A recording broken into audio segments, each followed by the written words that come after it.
If you only want to spend 100 quid on a watch, this is the video for you. I've spent an ungodly amount of time and money over the last 6 years reviewing just about every watch brand on the market. And now you don't even have to watch those videos, because today I'm bringing you the long and the short of it. The 20 best watches I've tried over the last few years that you can usually grab for under 100 Great British pounds or about 125 US dollars. Of course, prices may vary a bit depending on when you watch this and any import fees or tariffs to your country. As you'll soon discover, these watches are either great looking, surprisingly robust, or have unique features that truly make them stand out from the crowd, all at a price point where most high street watches or fashion brand watches look and feel like bottom of the barrel trash. Now, I've already covered a string of options like this in my best watches under 50 list, so if you think there's one I've missed here, chances are you'll find it over there instead. A prime example being the legendary Casio F91W, which is well known for being the hardiest dirt cheap watch money can buy. Lucky for you, Casio recently revamped this watch in the form of the F91WB, meaning it gets a second outing here. By the way, I'll affiliate link all of these in the video description for your convenience,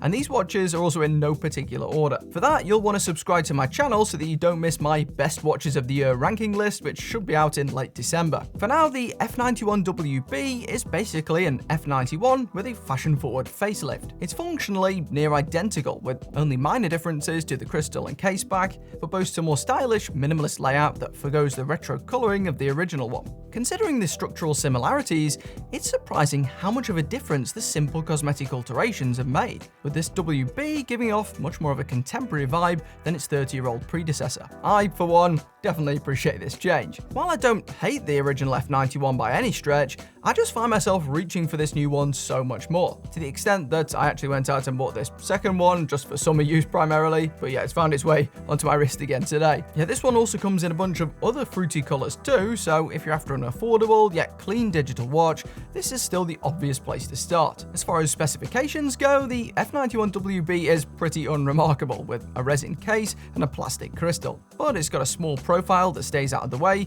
a stonking reliability record carried over from the previous F91 versions, as well as a good level of comfort and adaptability thanks to the band having a monstrous number of adjustment holes. I mean, seriously, who's wearing this band on the smallest hole? I think my cat's arm would struggle to fit in that. Predictably, the big strength here is price to performance. You can grab a reliable timekeeping device with a super legible display, typically for well under 40 quid, let alone 100. The only real downside with this watch is the joke of a backlight, which has also been ported over from the standard F91.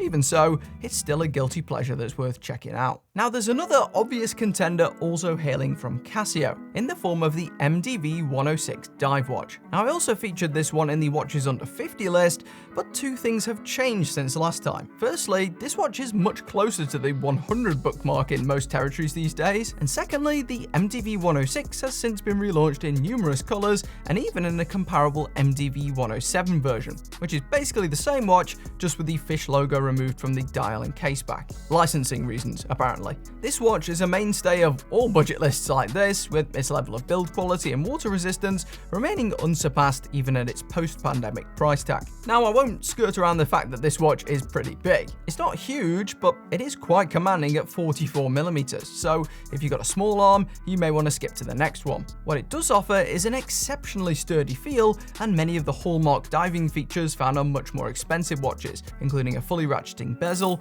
a screwed case back, a 200-meter water resistance rating, and a properly threaded crown to secure it from the elements. It's no wonder that this one accrued the nickname Duro. The lume, though, is poor and the design is also pretty safe, but as a whole, the MDV 106 does a great job of combining functionality with a sprinkle of elegance, thanks to the 3D hour markers and swanky sunburst dial that help the watch look much more expensive. Casio also released a smaller unisex version of this watch, which looked promising on the surface, but this MDV 10 was a blatant failed experiment in cost-cutting and price gouging. A far cry from the proper MDV 106 in just about every way, sadly, so avoid that one at all costs. One you shouldn't avoid is the Edifice EFR S108D. This watch is frankly unbelievable for the money in more ways than one.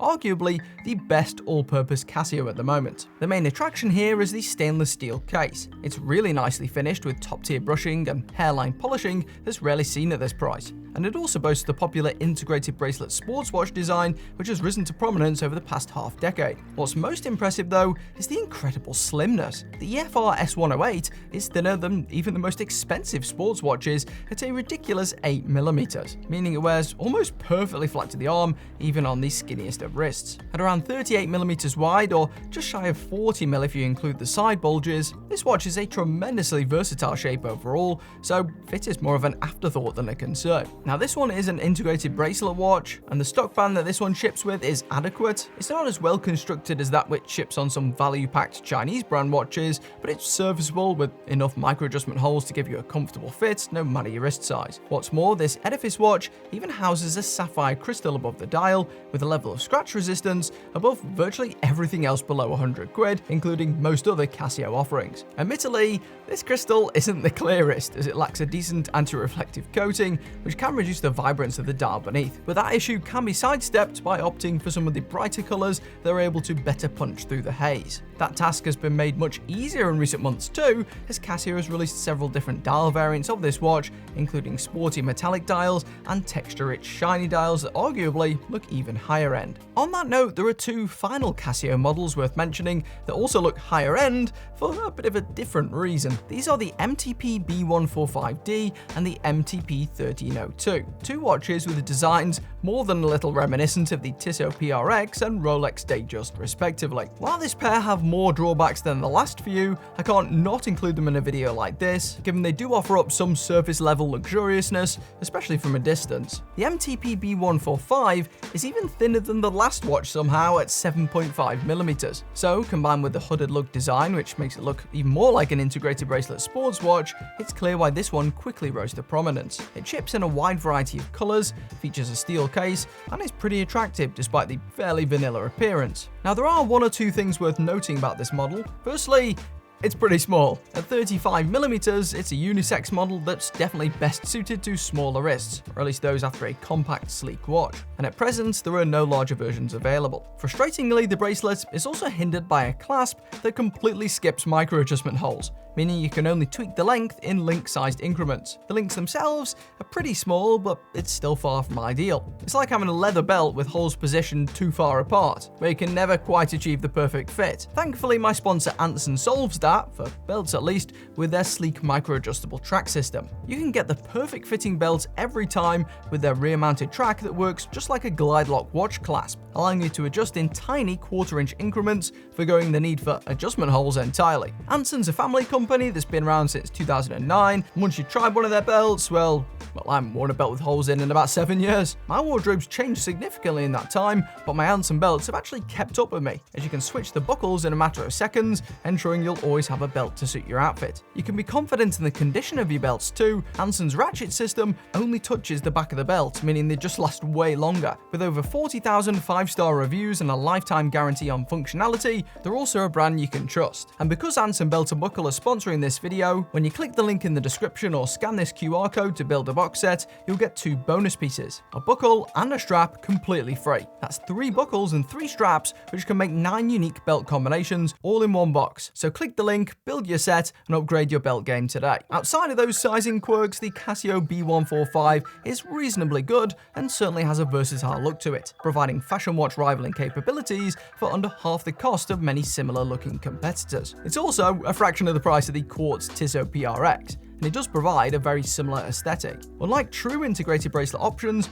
you can also switch out this bracelet for any other standard 18mm alternative if you fancy it. Surprisingly, even this isn't the most popular Casio at the moment. That honor goes to the MTP 1302. Now the base 1302 PD that you're seeing here really isn't anything to write home about. Sure, it looks somewhat like a Rolex from a distance, with a similar layout and fluted bezel, but it also has 2 notable flaws that typically would have ruled it out of this video. Firstly, the case is made out of chromed brass. As you can see, chromed brass looks cheaper than steel, often with an overly shiny finish and a slight blue hue that doesn't correctly match the steel bracelets usually fitted to these models. It also scratches more easily and has worse corrosion resistance than stainless steel, hence why it's generally considered an objectively inferior material for watchmaking. Secondly, the dials on these watches tend to look cheap up close. Specifically, I think it's the markers that have always held this watch back. They're quite flat and appear punched through from the rear, leaving a very rudimentary, plasticky appearance. So why am I even talking about this watch? Well, Casio just released a new iteration, the MTP 1302 PE, and this PE version cures at least one of those two main ailments. Now the case, sadly that's still chromed brass, but the dial, wow! What a difference that switch from D to E has made. Not sure what that actually means, but for whatever reason, Casio kitted this new one out with a much snazzier reverse 3D waffle texture, and a proper set of applied markers that trounce those on the original version. Combined with a much stronger and cleaner sunburst, the PE is by far the prettiest version of this watch to date, and effectively renders the original 1302 obsolete, provided you can obtain it for a similar price tag. Yeah, currently these are selling for 10 to 20 quid more than the standard one, so it remains to be seen if these prices settle to the same sort of level. So it may be brass, but it's also one of the coolest and flashiest budget watches from arm's length, so I can't not include it in a list like this. Now, despite Casio's legendary reputation, they're arguably not the best value watches anymore. For that, we have to head over to China, and specifically the retail site AliExpress. This is like the Chinese version of Amazon, where you can buy high quality yet dirt cheap Chinese brand watches directly from the factories that make them. These are often the same manufacturers that already produce watches for more expensive, bigger name brands, only now they're shipping right to your door instead. And among these brands, Addiesdive is perhaps the most well known on the extreme budget end. Their AD2030 pretty much redefined what could be done for under 50 quid, with a case, bracelet and detailing that put most alternatives to shame. The remarkable Desert Dune dial was just the icing on the cake, with a texture and three-dimensional profile that many would have considered impossible at this price point. But yeah, Addiesdive, they went and did it. It's a great watch that you can now also get in a logo-free version, which avoids the rather unsightly Addiesdive logo, which was the primary stain on this otherwise astounding dirt cheap watch. At 36.8mm, it's certainly on the smaller side and not ideal for larger arms, but you can even grab a bigger automatic version if you do want something bulkier. It's pretty thick, but it's still pretty good. While the AD2030 is the most famous Addiesdive, it's not the only one worth considering. If anything,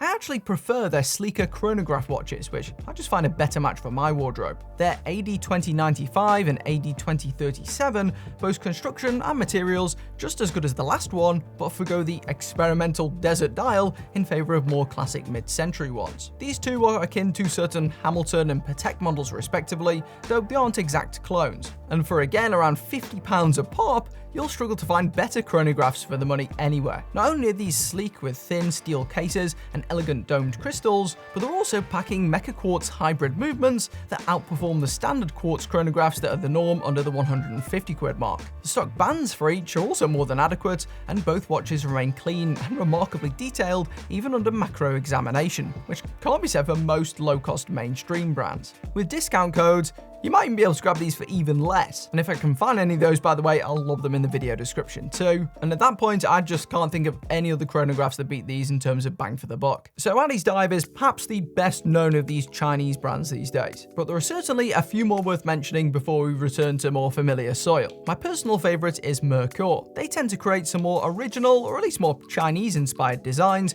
rather than the Western luxury watch clones that still dominate the likes of AliExpress and Amazon. The result is a range of low-cost timepieces with a bunch more uniqueness and character than virtually everything they're competing with. Now, not all of these designs stick, far from it. I've covered a few that are pretty bizarre, both as far as name and design goes. However, some really do stand out, such as this stunning sector dial watch that my wife found about a year ago. I bagged this for a smidgen under 100 quid, and wow, did that recommendation deliver. This lime green iteration in particular is undeniably gorgeous, with a design that could easily pass for something many times more expensive. It's almost like a mixture between the Baltic HMS and the Longines Heritage Sector, but with some unique twists and for a fraction of the price. And it's not just the dial that impresses with this one. The stainless steel case is shockingly well constructed with decent polishing and a striking stepped design that even encompasses an in-house manufactured Chinese standard movement. Not the fanciest movement out there, nor the most accurate, but one of the coolest at the extreme budget end of the market for sure.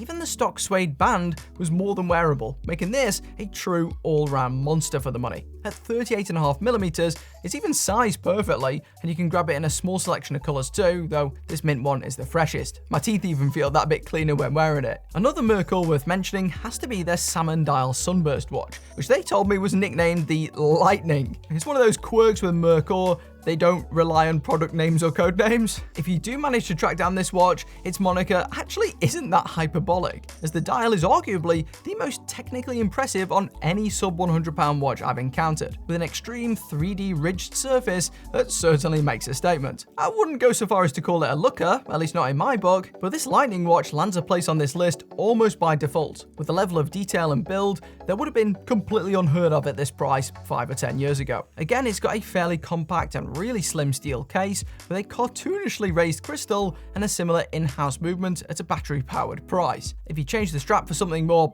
suitable, then you could be onto a winner with this majestic Merkur. Now, as you might have guessed, there are some more Chinese watches coming up on this top 20, but we'll take a brief pause to look at a few offerings from those that you may be more familiar with again. Japanese brand Citizen doesn't typically play in this ballpark. Most of their stuff is £200 plus, but if you scour the grey market, you may be able to track down the venerable BM8242, a solar-powered dress watch that I've regularly seen fluctuating between the £90 and £130 mark. Now, this one isn't any sort of engineering marvel. Instead, it's very much a play-it-safe dress watch with a classic design, simple polishing, and a look that works with just about any formal attire. The weakest parts of this watch are this simplistic case finishing and rudimentary hour markers, but these are somewhat patched over by the smooth enamel-like white dial and the pure practicality of having it be solar powered. If this is only a watch you'll wear sporadically, as is often the case with dress watches, the BM8242 is a reliable big brand option that won't require frequent winding or battery changes every time it hits the wrist, as the Eco Drive movement inside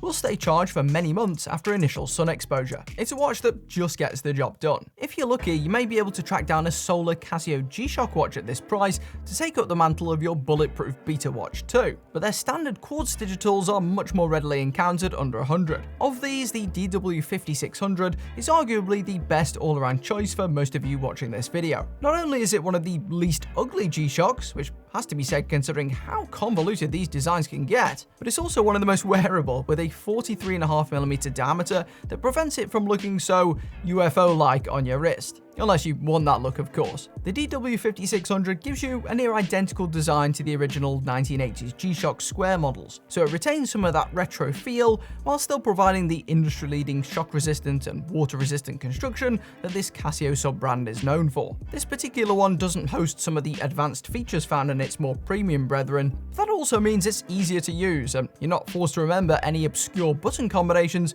to navigate your way through the simple menus. It's all very self-explanatory. What isn't very self-explanatory is why I've included the Braun AW10 in a video like this. I mean, in some ways, this watch isn't even close to best in class. The specs are underwhelming, the case feels quite feeble, and price-wise, it's maxing out our budget. You'll have to wait for grey market sales to nab this for around the £100 mark if you're lucky. It really shouldn't be on this list, but it is, and that's because I just find myself reaching for it far too often. For whatever reason, this watch just ends up on my wrist far more than I expected, and I think there's absolutely something to be said for that. What good is a mega spec'd or highly decorated watch if it never sees the light of day? In my eyes, wrist time is king and arguably the most unspoken part of watch collecting. And yeah, that's the reason it's here. I've been lucky enough to holiday in some of the Germanic countries of Europe, and the mathematically precise design of this AW10 makes me feel somewhat connected to those places, as if I'm a wannabe German architect or designer myself. And maybe that was intentional. You see, this watch was actually conceived by two of the greatest German designers, Dietrich Lubs and Dieter Rams, all the way back in 1989. And those boys clearly knew what they were doing, because people are still buying this watch almost 40 years later, despite many more performant watches having been created since then. This also makes it one of the longest running affordable watches that you can still buy today, alongside the likes of the F91. Unlike the Casio and most other Braun watches, the AW10 is still made in Germany today, which is worth noting if you'd rather avoid Chinese-made products where possible. The AW10 isn't the prettiest or most elegant by any stretch. I don't think you could pull this off as a dress watch, for example, given the dingy color scheme. Instead, it's just a clean, utilitarian piece for office or casual use, where you just want to read the time and be done with it. And I think it looks good in that scenario. What's more, it's also one of the thinnest affordable watches you can buy, at just 7mm including the bezel, and it looks even thinner, thanks to the wafer-like main body, which is just 2.4mm itself. So regardless of what you wear,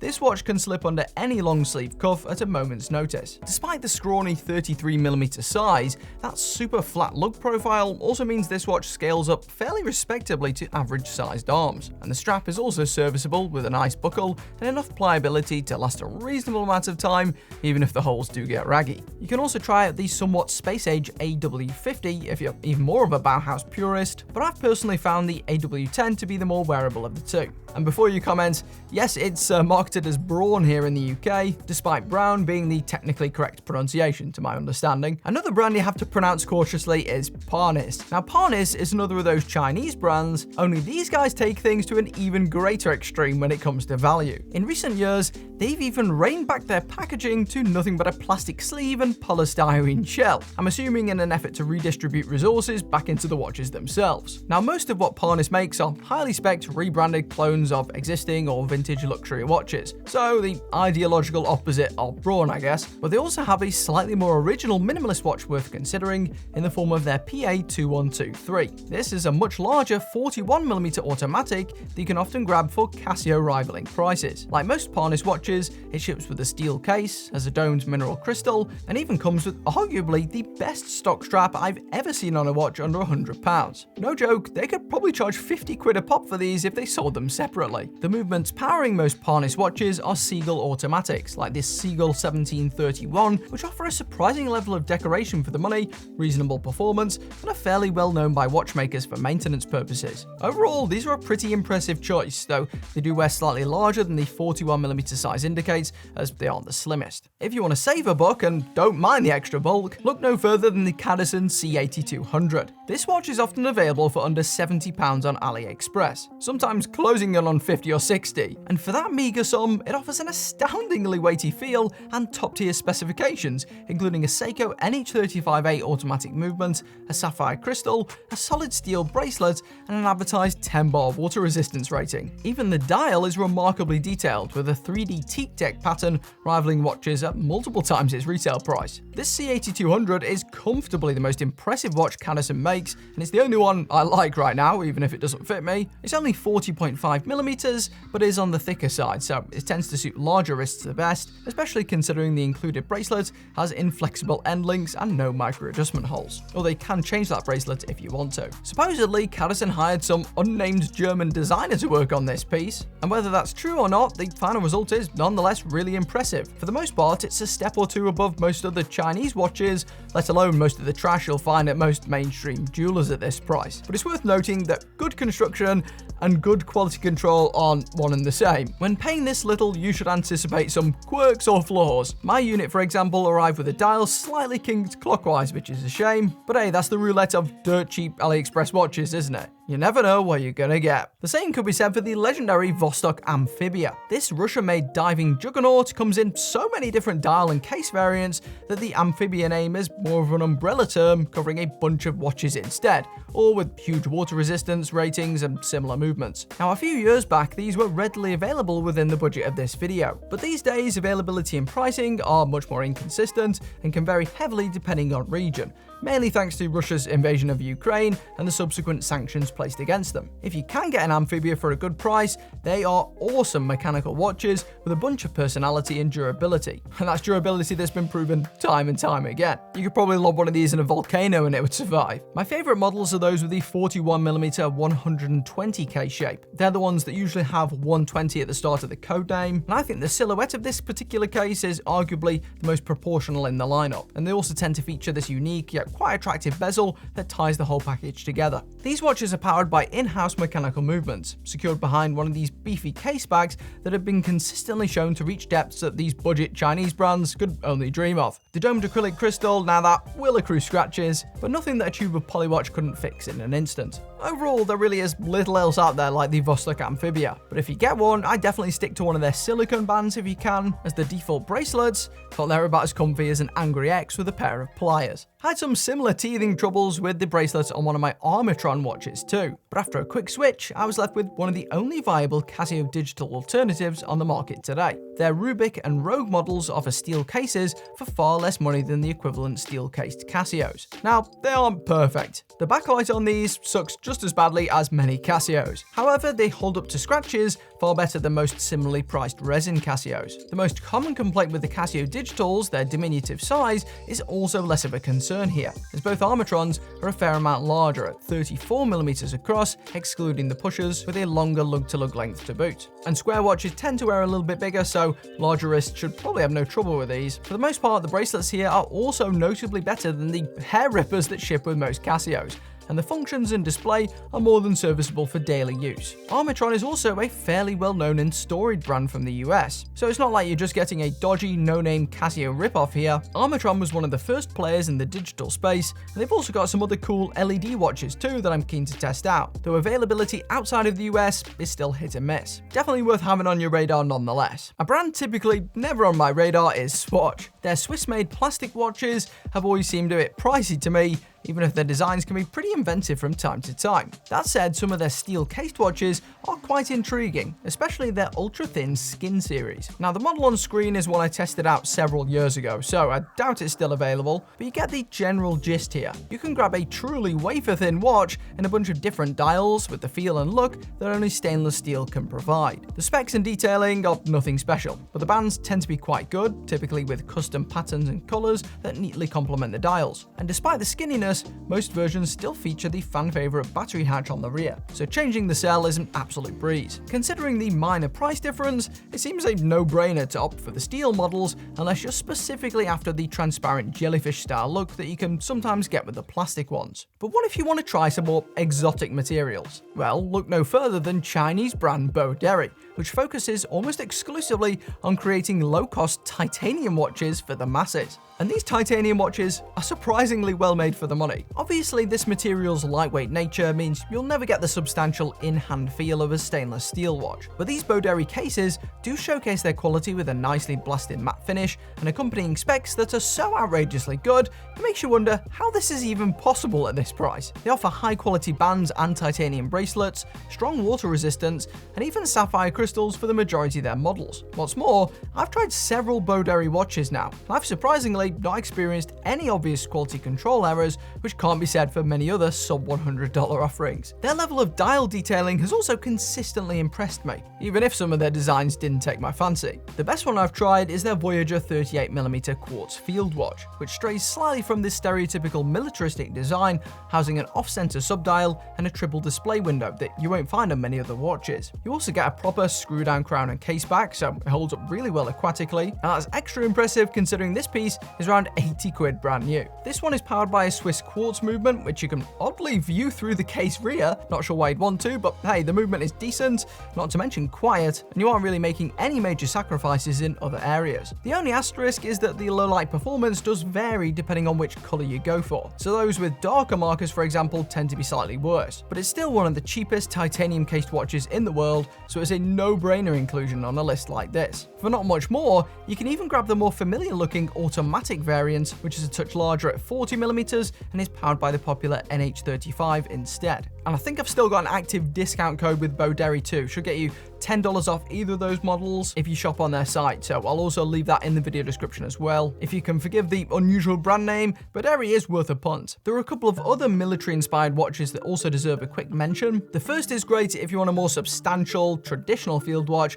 that looks straight out of a mid-century conflict zone. It's the Thorn SHY-043, a steel-cased 36mm watch with a dial that shocked me with how clean it looked under my super macro lens. This level of execution is nothing short of of top tier for the money, and because it uses a period-appropriate bubble-style acrylic crystal, you get a completely unhindered view on it with minimal reflections. This A17 style field watch also features zero branding, so it isn't ruined by any wacky images or font styles often used by some of these AliExpress brands. My only real gripe with this watch is that it's noticeably thicker than some of the vintage watches it's based on. Back in the day, such watches would have been powered by hand-wound movements, which are definitely thinner than the modern automatic Seiko under the hood here. As such, this Thorn wears slightly larger than the 36mm diameter indicates, so it's actually best suited for middle-sized wrists. Still, from a value perspective, this thing runs rings around the similarly priced Timex Expedition watches, which have comparable styling, but are usually rocking inferior brass cases and lower cost quartz movements that don't look or feel nearly as premium. Like many other watches on this list, the Thorn SHY-043